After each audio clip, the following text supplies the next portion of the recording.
Welcome to History Hack. If you didn't know by now, we are the revolution. That means we're sharp, witty, lots of fun, but it also means that we're essentially the peasants in Les Mis huddled round a table in the corner of the bar with no money. If you enjoy the show, please do support us. We have a Patreon account by which you can donate a small monthly sum in appreciation of what you're hearing. Alternatively, we have Ko-fi, in which you can just do a one-off donation as a thank you if you particularly enjoy a certain episode. Either way, we massively appreciate all of your support. Hope you enjoy the show. Hello and welcome to another episode of History Hack. This is your girl Charlotte flying solo. You can call me Charly, of course, because everybody on the team is currently in recovery from the Chalk Valley History Festival. So if you went to that and you had a wonderful time, I'm sure you can sympathise with how the team are all feeling today. I hope I will see you there next year. But I'm dragging you back to the 17th century today because I've been left in charge and that's what I do. And I'm joined by a fantastic guest to talk about a very interesting man. Dominic Pearce studied classics at New College, Oxford, before being lured into a career in financial analysis. I mean, it does happen. All the while, he's undertaken historical and cultural research on the 17th century in particular, my kind of guy. He's the author of a biography of Queen Henrietta Maria, and he's here today to talk to me about his new book, The King's Only Champion, which is a biography of James Graham, the first Marquess of Montrose. Hello, Dominic. Hi, Charly. Hi. Thank you so much for coming and joining me today to talk about someone who we don't talk about nearly enough. Yes, he's very interesting, Montrose, for sure. So the story of his life is described here as a story of chivalry and vanity, loyalty and betrayal. So immediately we're completely hooked, but this isn't a man that many people know about. So who was James Graham and where do we begin telling his story? Yes, so James Graham, the historical interest of James Graham is that he was very much involved in the civil wars, so Charles I civil wars. He was a Scot, and one of the reasons you don't hear that much about him is because he was not English. So I think one of the whole kind of fascinations of the story is what was going on in Scotland in this period. And I will at the outset say that what was going on in Scotland was almost more important than what was going on in England. Everything started in Scotland, and events in Scotland led to events in England. So that's not necessarily the impression you get from some of the things you read about it, but that's actually what really happened. So James Graham, the future Marquess of Montrose, was a Scottish aristocrat. He was born in 1612. His father was the fourth Earl of Montrose, so at that stage the family title was the Earl. They were Earls of Montrose, and the family name on that side, of course, was Graham. The Grahams were a very old established, noble family who had a long tradition of service, loyal service to the kings of Scotland. His mother, Margaret, before she was married, was called Margaret Riven. So that's one of those funny pronunciations. She spelt Ruthven, Ruthven, but you say Riven. And she came, of course, also from a grand aristocratic rich family, but from one which had a very different tradition. So the Rivens, or the Gowries, because their title was Earl of Gowrie, had a tradition of challenging the King of Scots and trying to control him. And that's not a bad way of thinking of the starting point of Montrose, is that in his family history and in his bloodline, if you like, are two very contrasting ideas of how he might behave as an adult when he grows up and in due course becomes the Earl himself. He will, of course, become Earl of Montrose. In fact, becomes Marquess of Montrose, but we'll come on to that. Mm-hmm. Right. Well, I mean, it is one of those. It's such a misnomer, isn't it, to refer to it as the English Civil War when really Scotland was, like you say, so much more important and so heavily involved. It can't just be referred to as the English Civil War. But you choose to open your book with a real potted history of Scotland, its kings and its queen, its Reformation, all leading into the moments that the English audiences are perhaps a bit more familiar with. Did you feel that these hundreds of years were necessary to contextualize a few years in the mid-17th century? Yes, I very much did feel that. And the reason is this. I felt, I mean, we'll come on and start talking, obviously, about Montrose himself. He did have a very extraordinary and very striking and dramatic career. But everything that Montrose did, he did with his gifts, his charisma, with everything that he had to offer. He did in response to things that Charles I had done as King of Scots. So Charles I did a whole lot of things in Scotland, which were of enormous historic importance, which led to certain events, and those events led to Montrose doing what he did. But Charles I, of course, had the authority as King of Scots because of the history of his family and of where they had all come from. And actually, that's very distinctive. And the entire tradition in Scotland of having a king and of kingship in Scotland is very different, quite surprisingly perhaps, from that in England. So I thought it was very important that people could understand where the whole thing came from. And actually, it's a great story in its own right as well, but it does set the scene. And I think you understand much better a lot of things which happen in the 1630s and 1640s if you're aware of this past, which, by the way, everybody believed. Everybody believed this not entirely true historical background was true. The king believed it, Montrose believed it, everybody believed it. So I think it was important to set the scene as well as being interesting in its own right. The Scotland is, I mean, it's older than England. Scotland is actually older than England. So when I say that, I think of the work done by modern historians who've, with great care, gone into what evidence there is of how these kingdoms developed and so forth. And yes, there was an independent, quite small initially, but a small area of what is now Scotland, which expanded into the historic Scotland. Well before the Norman conquest of England and before the Saxon England emerged, which was relatively late. But the Scots actually believed it went back much further than that. What the Scots believed, and they really truly did all believe it, that the first King of Scots was a man called Fergus I, who lived 300 years before the birth of Christ. So there was this extraordinary national myth of enormous antiquity, which actually made Scotland the oldest kingdom in Europe, if you believed it. So that helps you understand how they saw themselves. Wow. Can we? This is feeling like we have to come out of the 17th century for a moment. Can I sidestep and ask you then about the Declaration of Arbroath? Have I pronounced that right? You have to. That's right. Yeah, no, it's called the Declaration of Arbroath. Yeah. So this is signed.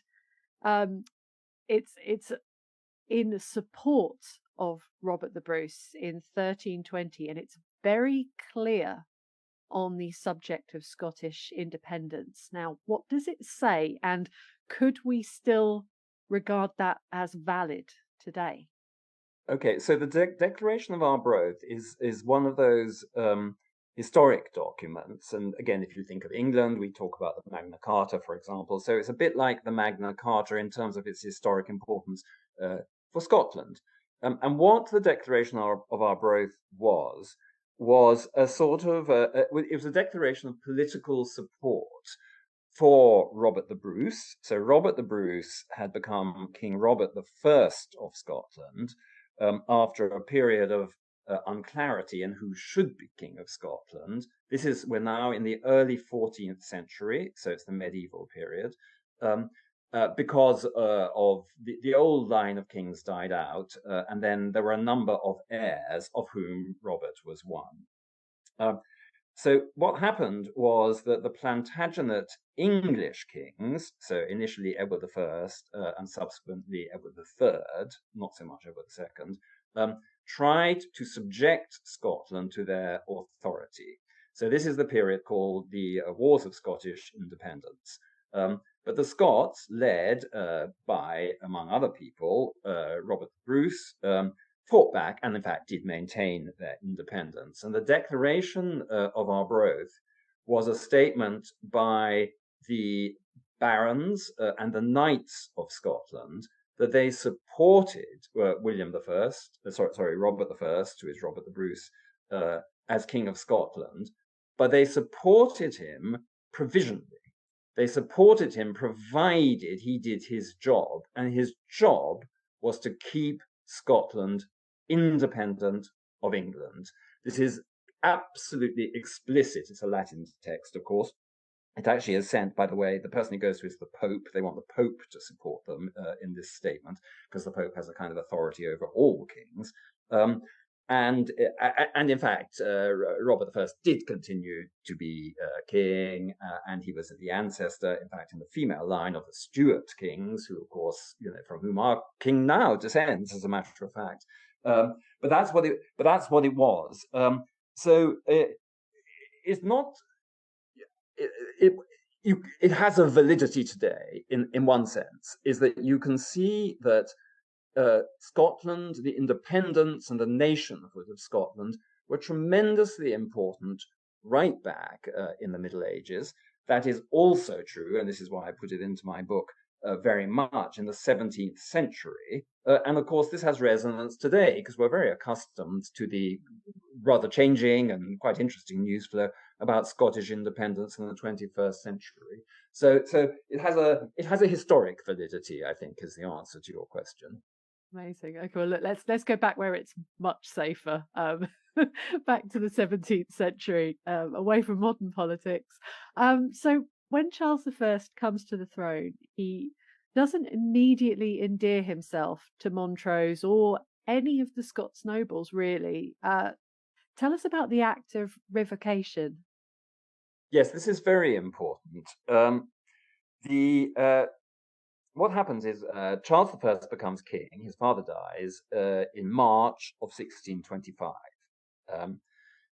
He is, of course, king of three kingdoms. He's king of England, of Scotland, and of Ireland. In October of 1625, so that's slightly over 6 months after he becomes king, he issues this act called the Act of Revocation, and this is to do purely with Scotland.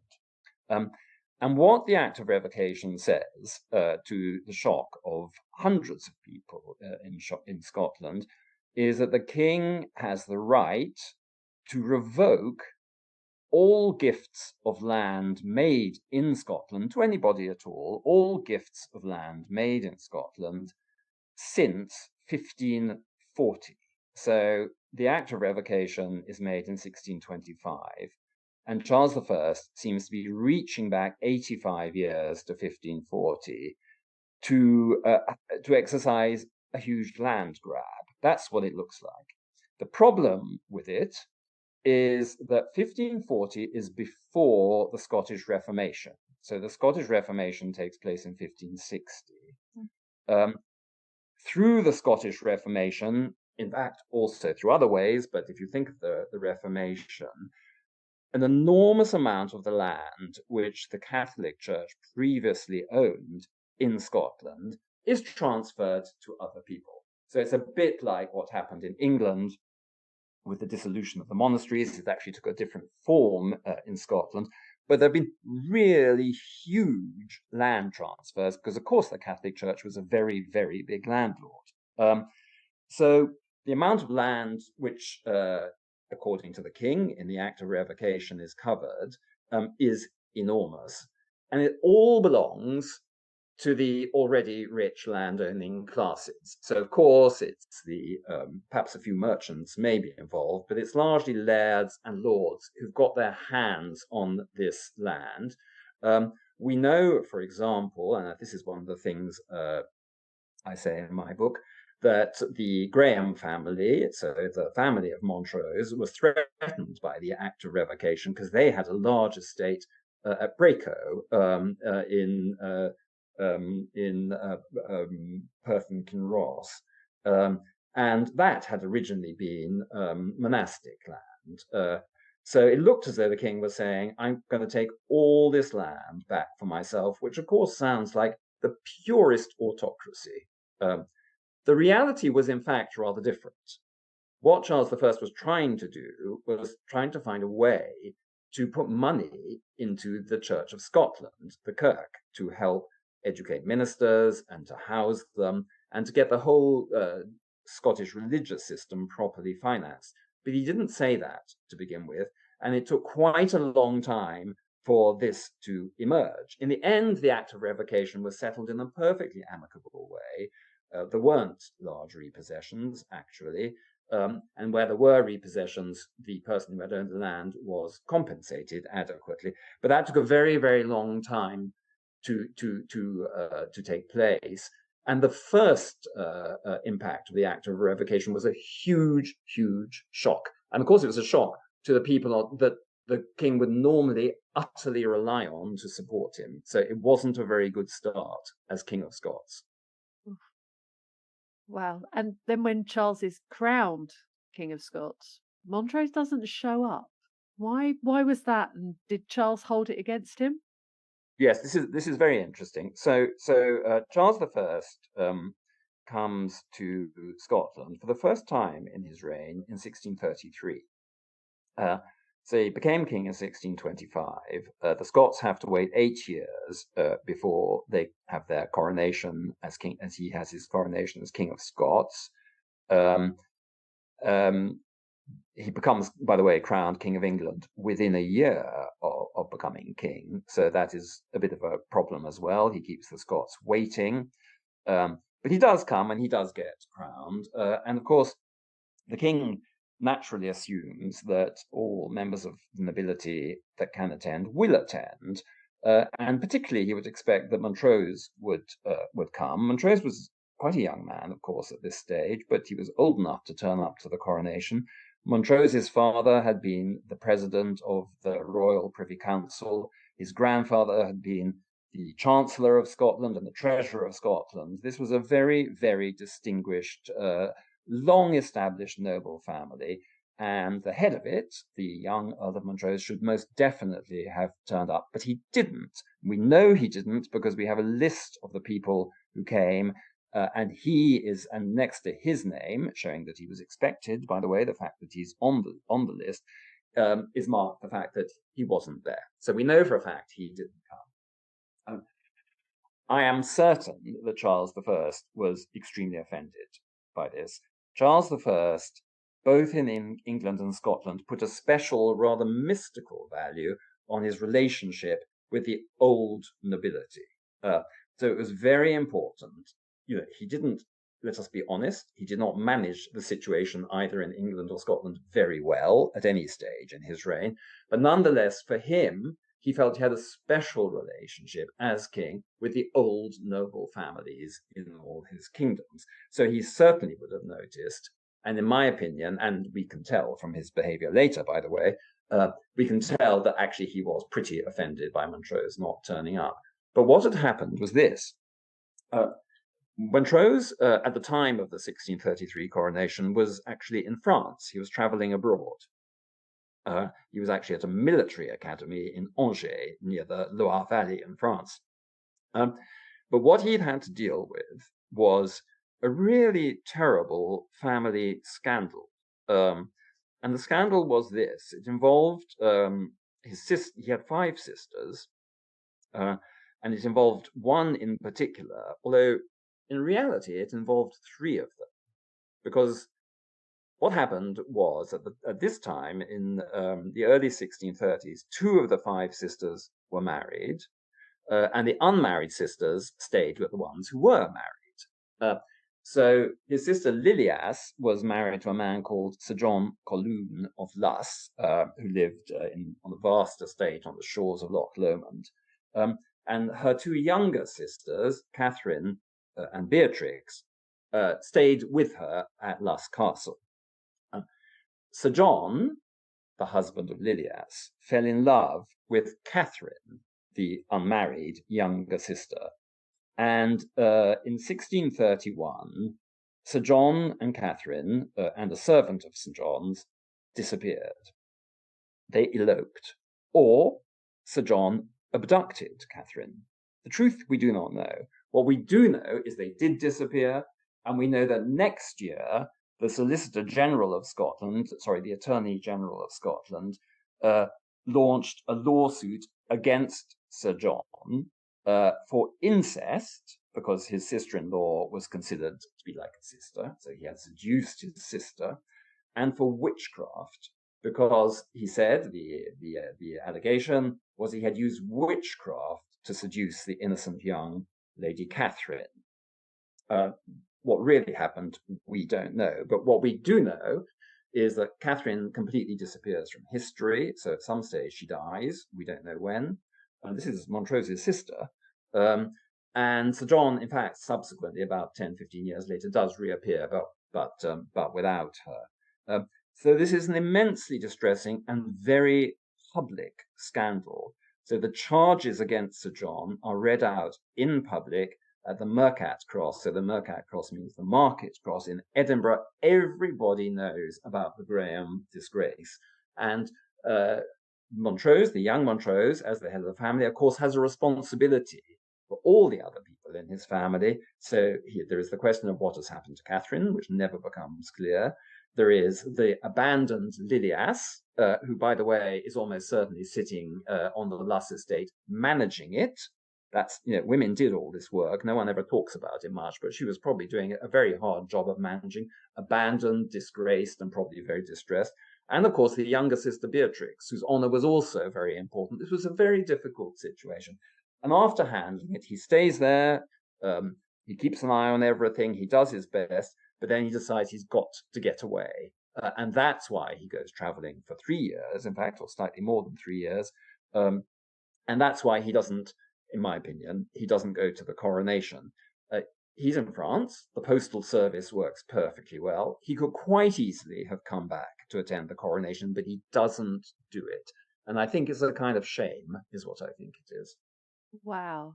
I mean, this is pure Hollyoaks storylines here. I'm big time, yes.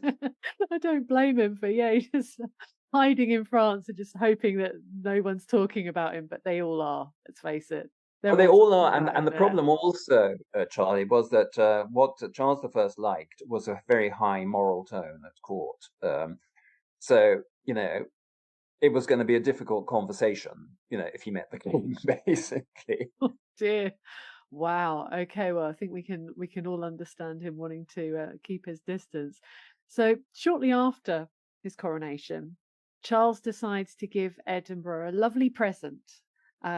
He raises its status to that of a diocese. How does that go down in Edinburgh? Okay, so this looks like a great compliment from the king. So what he does, so he makes Edinburgh a diocese. In other words, he makes Edinburgh into a bishopric, and he create and so someone becomes the Bishop of Edinburgh called William Forbes. I think he's called William. He's definitely called Forbes. Anyway, so there's a new bishop. It seems like an elevation in dignity for the city, and so forth. But that's not how it's viewed in Scotland at all. And in particular, it's not how it's viewed in Edinburgh. The problem is this: bishops are controversial. So the way, and that's just having bishops at all, is a controversial thing. So the way that the Church of Scotland, the Kirk, is structured is called Presbyterian. It's of course Protestant, but it takes a particular form. And the structure of a Presbyterian church is bottom up. So the most important part of the Presbyterian church is the individual parish. Everything is run on the basis of the individual parish. Representatives from the parishes can meet in regional synods, and there is a national body called the General Assembly. But again, that consists of representatives from the parish. In the Catholic Church, it works the exact opposite. So you begin with the Pope, who's the boss. Beneath the Pope are archbishops, bishops, then priests, and right at the bottom are the laity, the people. Bishops are a very important part of the way the disciplined Catholic Church works, and also within the system of monarchy throughout Europe at this stage, they're generally very important to the sovereign power as well. And that's why James VI of Scotland, James I of England, the father of Charles, famously said, after he became King of England, no bishop, no king. He felt bishops were so important that if you lost your bishops, you lost your royal authority as well. So in the Church of Scotland, there's literally no place for bishops. It's just they don't feature as officers of that church. They're only royal officials. And they are controversial already and will become much more controversial as we go through the 1630s. But having an additional bishop, the Bishop of Edinburgh, is actually not something the Scots want at all. This is more imposition of royal authority. The other reason this lovely gift is actually, a bit of a poison chalice is, of course, the whole thing has to be financed. So the new Bishop of Edinburgh has to have an income, which has to come from somewhere. And also St. Giles. So St. Giles is the enormous church, well worth visiting, actually, right at the top of the Royal Mile near the castle in Edinburgh. St. Giles has to be reconfigured so it is a suitable church to be a cathedral, because if you have a bishop, you must have a cathedral. So, and then there's a whole story there about the costs of that. But the costs, of course, of doing that all have to come from the people of Edinburgh. So there's both a sort of a church structural problem with having another bishop, and then also they just have to pay more money for something they don't want at all. Gosh, I mean, we are going to skip forward, but I'm going to heartily recommend to our listeners that they read your description of the prayer book riots and the bishops' wars in The King's Only Champion. If for nothing else, the incredible women who are at the front of the rioting, and this line, Absolutely. guys, this is the bit that got me. Women were not meant to complain about royal policies or complain at all. They were not meant to throw furniture at churchmen and threaten bishops with dismemberment. But they did. They did exactly that. And I think if they'd been allowed to, they might have dismembered a few, but actually they didn't. In fact, they didn't go quite so far, but. Amazing. No, I think it's such a brilliant bit. And of course, this all leads into the Civil War, the Wars of the Three Kingdoms, the Wars of the Five Peoples as we know them. So we are going to jump forward.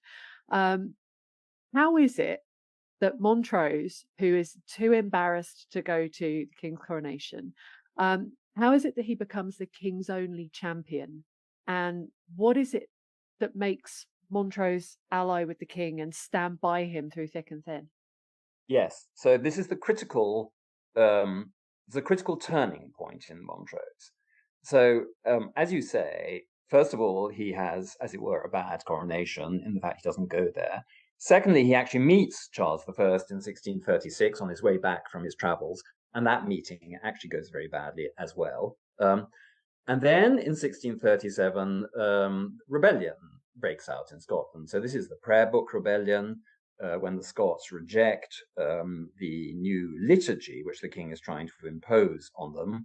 And as Charly has been saying, this is led the riots, the complaints are led by working women. I mean, it's really, really interesting, as a matter of fact. But this rebellion gathers speed and is incredibly effective. And quite soon after the rejection of the prayer book,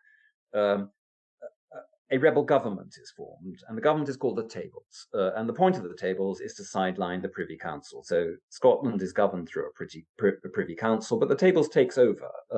And very easily, the rebels take charge of Scotland.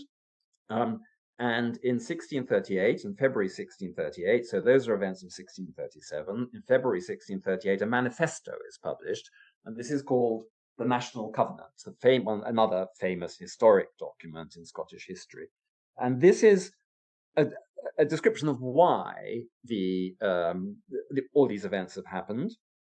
The National Covenant says we want a true religion in our country, not a religion which has been amended by the king's ideas. But if the king accepts our version of true religion, we are, of course, his loyal subjects. So Montrose, this stage, to begin with, he stands back, but he quite quickly joins in with the rebellion. He is a member of the tables he's one of the representatives of the nobility in the tables. He signs the National Covenant.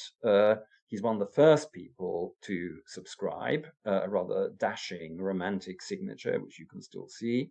And then in the wars which happen before the outbreak of general war, so these are wars between Scotland and Charles I, called the Bishops' Wars of 1639 and 1640, Montrose is in the Covenanter army. He leads a Covenant, very successfully leads a Covenanter army in the northeast of Scotland in the First Bishops' War, and in the Second Bishops' War, he leads the Covenanter army across the border from Scotland into England, crossing the River Tweed. He isn't the overall commander-in-chief, but he's a very important symbolic figure. So he's very much a rebel, a Covenanter who is saying no to Charles I.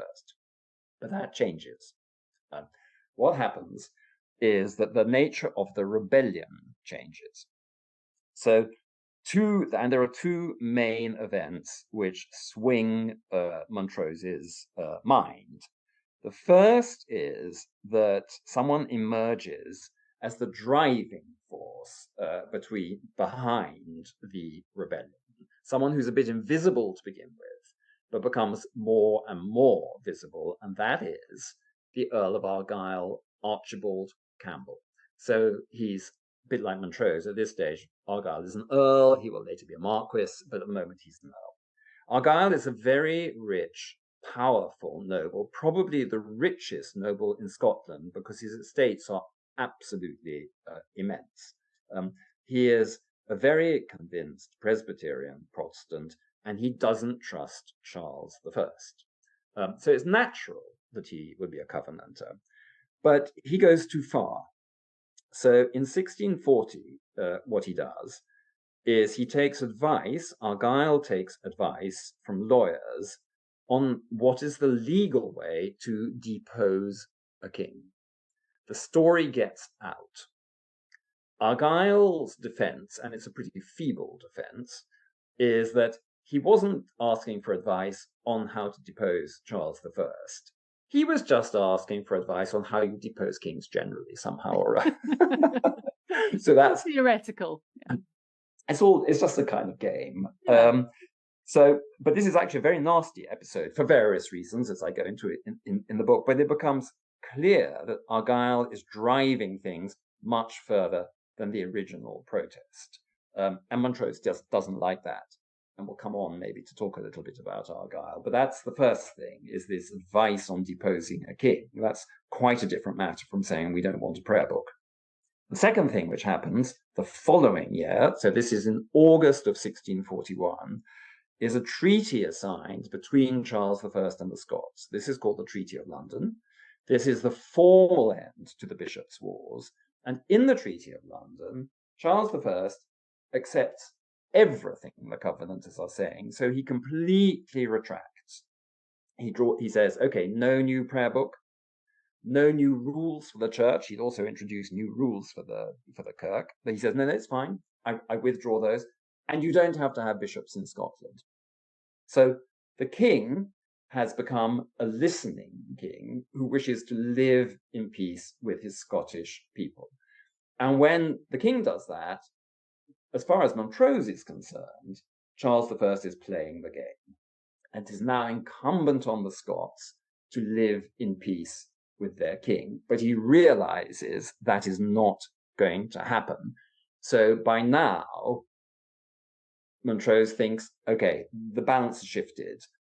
It is the king who is now in the right. And also, what has also happened by this stage is that Montrose, having been, as you might say, royally pissed off with Montrose before, realizes that this dashing, charismatic, gifted young man is not the convinced rebel that he thought he was, and actually has real royalist sympathies. So the king also starts to reach out to Montrose.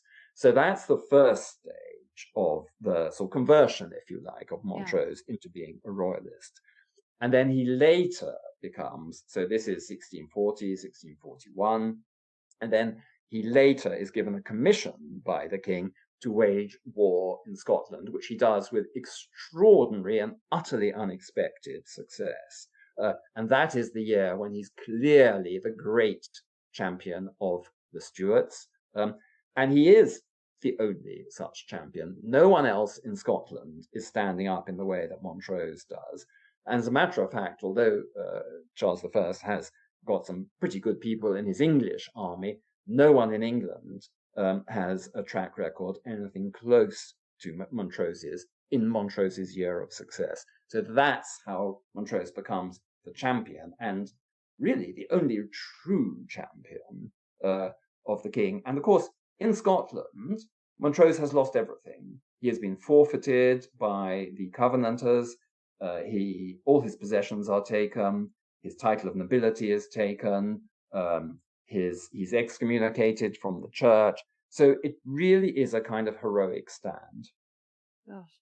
So, and he's leading an army for the king in Scotland and fighting for the king, but he's properly in the minority up there, isn't he? So let's talk about his counterpart. We need to talk about Archie Campbell, who becomes first Marquess of Argyle. Why are they such fierce rivals? What's the beef? Because it does seem that there's something personal going on here with these two. I mean, absolutely. So I think there's something both personal and political. So on the personal side, and of course you do have to remember there's a long tradition in Scotland of these grand, rich aristocrats taking a loathing to each other and a kind of tribal warfare, as a matter of fact. A very long tradition in Scotland at that time. The personal side is these are two very, very different characters. They're not much different in age. Campbell, or Argyle, is about 5 years older, I think, than Montrose, but quite close in age. But the personal style is very different. So Montrose is a slight, athletic, glamorous, good-looking, attractive man with a rather sort of, and frankly, what the word we would now use of Montrose is we would say he had real cool. He wasn't actually particularly flamboyant in his personal behavior, although he was a poet, and there's a number of the poems he wrote, which I put in my book. But he was low-key, undemanding, had great charm, and he is repeatedly accused, although there is no evidence, by the way, of having a number of lovers. This may or may not be true. There isn't any real evidence. It's rather a conventional stuff, but you can convincingly accuse him of that. He's a glamorous man. Argyle, by contrast, has a cast in one eye, and you look in the portraits of Argyle in vain for any signs of personal glamour. He was a very, very formidable politician. I actually have some sympathy with Argyle because I think he was right to mistrust Charles I, by the way. But he was a cunning, not entirely honest politician. And although he had a very low-key, understated manner also, was incredibly aggressive when he attacked. So it was slightly like deceptive politician versus dashing cavalier. And that's, I think, the personal clash. Of course, politically, what happened is they found themselves on different sides of the argument. And to be fair to Montrose, it is Argyle who attacks Montrose. So in 1640, this is the year when Argyle asks for the legal advice about deposing kings and so forth. Argyle attacks with his own private army the cousins of Montrose, who are the Ogilvy family in Angus. He destroys all their houses. He takes hostages of small children. The children, by the way, survive, but the young Ogilvy children, under the age of 6, by the way. He takes a prisoner of the Earl of Athol, who is another cousin of Montrose's, and he tries to have Montrose indicted on charges of treason. So to be fair to Montrose, it is Argyle who attacks Montrose. That is a kind of political argument, but there is also clearly something personal. And the book goes into great detail about these two factions and their rivalry, and also Montrose's military campaigns. But our listeners are going to have to forgive us for jumping forward because there is so much to go through here. You're just going to have to read the book. How fair do you think it would be to say that a letter from Montrose may have scuppered the king's willingness to compromise at the talks in Uxbridge? So the talks in Uxbridge were obviously talks in England. They were talks between Charles I and the English Parliament, which took place at Uxbridge at the beginning of 1645. And what happened was the king thought maybe we should try to have a peaceful end to the English struggle. And there were negotiations, and then the king walked away from them. That's what actually happened, and the war continued. Meanwhile, in Scotland, Montrose had run this dashing campaign in which he arrived in Scotland in the summer of 1644, so 6 months, let's say, before the Uxbridge negotiations. He almost miraculously raises an army. There's a whole story about that, which of course I go into. And he immediately starts to fight battles. And he very quickly chalks up 2 victories. So they're called the Battle of Tippermuir and the Battle of Aberdeen. So he turns up, no one expects him to turn up. He raises an army, no one expects him to raise an army. And he fights and wins 2 battles, and no one expects him to do that either. So that's a good start. It doesn't, in a way, answer any real questions, but it's a good dashing start. And the king, of course, knows about this. The king realizes that this mission in Scotland is working quite well. Then you have the winter of 1644 to 1645, when, in the most unusual way, Montrose wages a winter campaign against Argyle. So we were just talking about the Marquess of Argyle, and Montrose takes his army into Argyle's territories, and in what is frankly quite a cruel campaign, lays waste to them in the middle of winter, and does so very, very successfully. And then Argyle naturally raises his own army to confront Montrose, and does so at the Battle of Inverlochy Castle in February. So it's a winter battle, February 1645, and is trounced. So the third battle, Montrose also wins. Montrose, by the way, fights in the battle. Argyle stays on a boat in the nearby sea lock to get away just in case. And in fact, he does have to get away, as it so happens. So again, you see a personal difference between the 2 men. After the Battle of Inverlochy Castle, Montrose writes a wonderful, eloquent letter to Charles I to explain what he's just done. He's very generous to the men he has fought. He says they fought very well, the enemy. They deserve to fight in a better cause.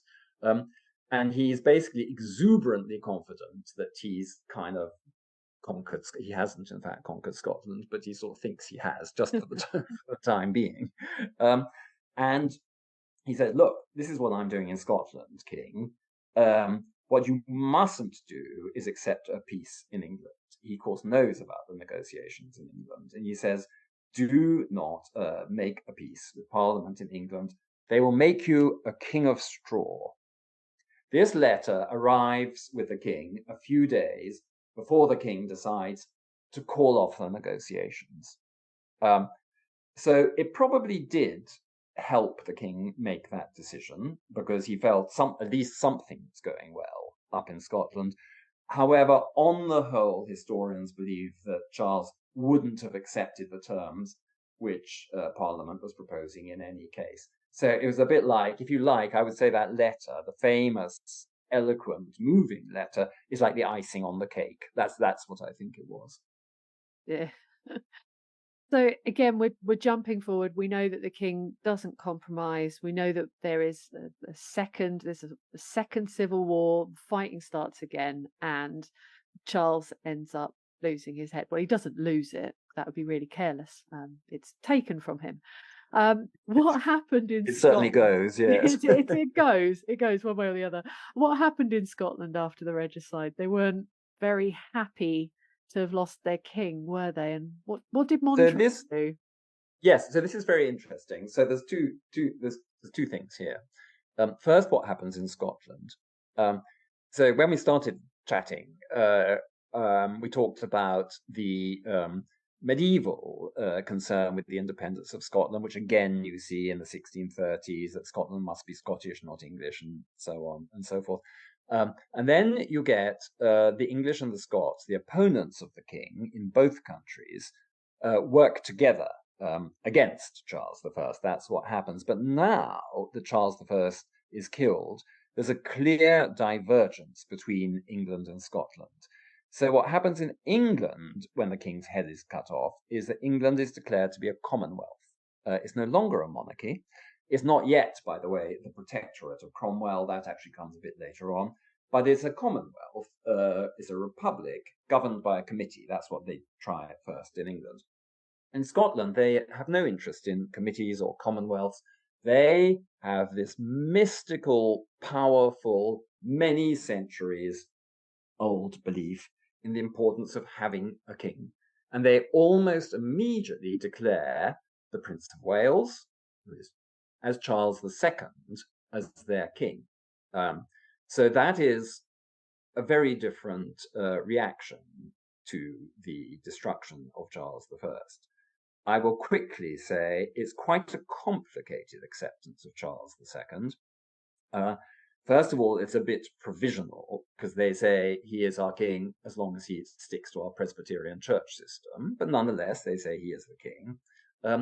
And the other thing, very interestingly, is they don't just proclaim him King of Scots.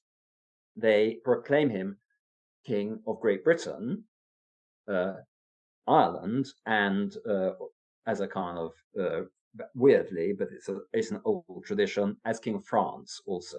So ever since Henry V, the kings of England have claimed to be King of France. That's where that comes from. But the point is, they say he's King of Great Britain. So actually, the Scots are saying he's not only King of us, the Scots, he's also King of you bastards, the English. So it's all quite interesting. Anyway, and the subsequent history then goes on and is interesting for various ways. So that's what happens in Scotland.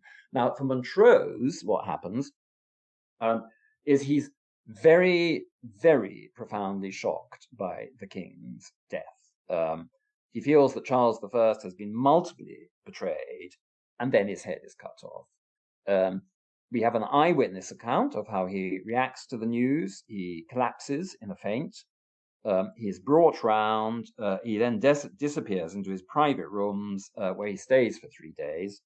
And when he comes out, he has decided that the sole purpose of his life is, he is, by the way, on the continent of Europe at this stage, I should say. He is not in Scotland.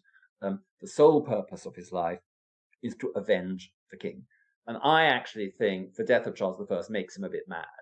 And I think he sort of continues being a bit mad almost until the end of his life, although in a very noble and impressive way. I mean, it really is a turning point for him. Gosh, I'm directing our listeners to the book to read all about this, because this is where very much where Montrose's story is going to start to come to an end, and the start of his legend as a romantic hero of the royalist cause really kicks off. So he goes off into exile, goes off to the continent, but he does come back to Scotland. Why does he come back to Scotland from royalist exile?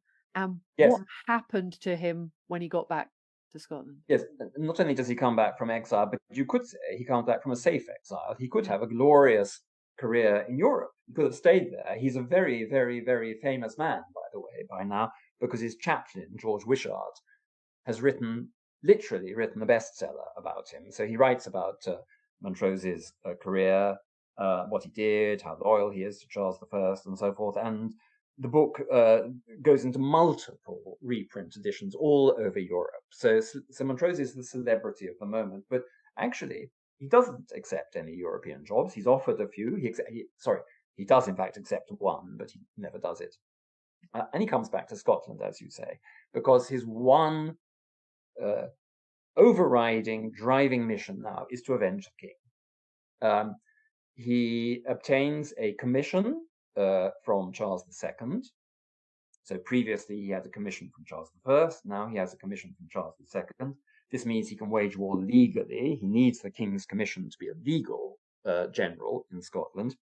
He raises a really quite small army in Europe, crosses in stormy, wintry seas to the Orkneys, where he raises more men, and by this stage he's got about 1,500 men under his command. And then he comes down onto the mainland with his army and starts traveling south to fight again, with the ambition, of course, to raise more troops, to recruit more once he's in the mainland of Scotland, and to revive the civil war, so the war on behalf this time of Charles II, against the Covenanter government. But it doesn't work. He is surprised by a cavalry troop, a relatively small cavalry troop, actually, at a place called Carbisdale, which is right in the south of Sutherland in Scotland. And because his army is very inexperienced, these very hard, tough Covenanter cavalry quite easily panic the men. There's quite severe fighting. Montrose fights. He is wounded quite badly in the action, but he gets away. He then travels, he then sheds anything in his what he's wearing that could identify him as the Marquess of Montrose, including he's wearing the Garter star, so he throws that away into the undergrowth. And for 2 or 3 days, he walks across country with nothing to eat, takes shelter at a place called Ardbrek Castle, but is betrayed by the Laird of Ardbrek to the Covenanters, who then take him down to Edinburgh, and there's no trial, but there is some give and take between a committee of the Scottish Parliament and Montrose, in which Montrose states his case, explains why he did what he did. But it does him no good. They're determined to kill him. He is their great emblematic enemy. And on the 21st of May, 1650, he is duly hanged in Edinburgh. And that, as you say, is that's a sort of an end, which is also a beginning. Because with this dreadful, humiliating end, in which his own behavior is extraordinary, and just reading about his very final days, I think, is an extraordinary experience. We have many eyewitnesses who saw him. This is the time at which the legend of the kind of man he was and what he put first before his own personal interests really starts to take off. So he's already a famous man. He's already become a celebrity, but now it's almost stratospheric what this man did. He really, truly is the great hero. And Archie Campbell, is he involved in seeing Montrose done to death? Well, to be fair to Archie Campbell, his wife is heavily pregnant at this time and gives birth, I think, on the actual day that Montrose dies. So Archie does have other things on his mind. However, and he's not part of the committee which interrogates Montrose, but he does watch from a balcony as Montrose is paraded through the streets of Edinburgh. And there is no doubt that Argyle wanted Montrose dead, and doesn't seem to have had that much respect for him, interestingly. He thinks that Montrose was a godless man, which I don't think is true, but that was the view Argyle took. He was a bit of a religious fanatic, I think, in some ways, Argyle. Gosh. So we're going to have to bring this to an end, because I could talk to you all day, but I do need to ask you, do you think that Charles II sold Montrose out? So there is a theory that what Charles II did in this last year of Montrose's life was he used him as a kind of trade. What Charles II was doing, Charles II was in exile. He was either in Flanders, I think he was in Flanders, but he was either in Flanders or the Dutch Republic at this time. He also went to Paris and so forth. But in any case, he was in exile Obviously, he had no kingdom. The Scots had accepted him as king, but they hadn't really done the deal. So saying he was king was like a kind of grand statement, but they had to come to some kind of agreement between them. And what he wanted, what Charles II wanted, was having a partial acceptance from the Covenanter government in Scotland. He wanted to cut a real proper deal with them, so he could go to Scotland, he could be crowned king, and then he could raise a Scottish army and invade England and take back England. That was the king's plan. And he put out feelers to the Covenanters, and in due course he had negotiations with them. And in the end, he came to an agreement with them, by the way. It didn't go particularly well for him, but he did do all of that. That's what happened. But at the same time, he gave Montrose his commission to fight the Covenanters. And there is a theory that Charles II did this deliberately, kind of handing Montrose over to the Covenanters because he knew that if there was one thing they most ardently desired, it was the end of Montrose. So this would help him, is the theory, win their support. I don't think that's what happened. What I think happened is, you have to remember that Charles II was a very, very young man. So at the time his father died, he was 18 years old. He was still a teenager at the time that Montrose died. And I think he was overconfident. I think he felt that Montrose had such exceptional gifts and abilities that he could do anything, and that Montrose could do anything. And he thought that by sending Montrose into Scotland, he would bring pressure on the Covenanter regime to come to make concessions to him, to Charles I. He wasn't trying to sacrifice Montrose, he was trying to use him, which would be perfectly normal behavior, by the way, for a king. That's what kings do. So I think he was naive. And his naivety really was that he made all these plans completely plain and public. So everybody knew that he was negotiating with the Covenanters. And the result of all of that was that if you knew that the king was negotiating with the Covenanters, the last thing you were going to do was sign up to Montrose's army. So Montrose wanted to recruit in Scotland, but the ground had been swished away from beneath his feet by Charles II, but not on purpose. I think it was sheer naivety and political naivety and a bit of overconfidence and youthful kind of crassness. That's what I think it was. So I don't think he was betrayed in that sense.